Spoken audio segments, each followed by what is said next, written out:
Avelao ny elokizy rery dado, tsy fantany tokoa izay ataony. Avelao ny elokizy rery dado, tsy fantany tokoa izay ataony.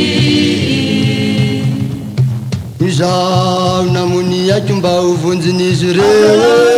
Avelao ny elokizy rery dado, tsy fantany tokoa izay ataony. Afaho tanterak'izy tsy ho andevony ilay ratsy.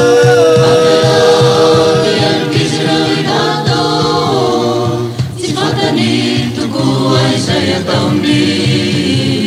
Fa sitrakao tokoa ny iverenany aminao.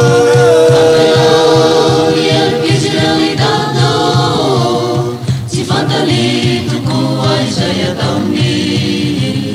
Ny ota ibaboany tsisy ota velo. Avelao ny elokizy rery dado, tsy fantany tokoa izay ataony. Ho azy ireo indrindra no ifonakory dado. Avelao ny elokizy rery dado, tsy fantany tokoa izay ataony.